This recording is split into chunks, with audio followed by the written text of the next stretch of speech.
আমরা যে পৃথিবীতে বাস করি তার মোট গভীরতা প্রায় 12,742 কিলোমিটার। কিন্তু অবাক করার মতো বিষয় হল মানবজাতি এতদিনেও মাত্র 12 কিলোমিটার পর্যন্তই পৌঁছাতে পেরেছে। এরপরে আর নয় কেন? ছবিতে দেখানো জায়গাটির নাম রাশিয়ার কোলা সুপার ডিপ বোরহোল। কোলা সুপার ডিপ বোরহোল পৃথিবীর সবচেয়ে গভীর গর্ত, যেটি নরওয়ে সীমান্তের কাছে অবস্থিত। সেখানে তাপমাত্রা এতটাই বেশি ছিল, প্রায় 180 ডিগ্রি সেলসিয়াস, যে ড্রিল মেশিনগুলো পর্যন্ত গলে গিয়েছিল। আর এটা ছিল শুধু পৃথিবীর ওপরের স্তর।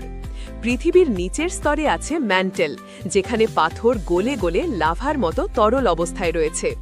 তার নিচে আউটার কোর, এক বিশাল সাগর যা তৈরি লিকুইড লোহা ও নিকেল দিয়ে। আর একদম ভেতরে আছে ইনার কোর, যার তাপমাত্রা প্রায় 6000 ডিগ্রি সেলসিয়াস।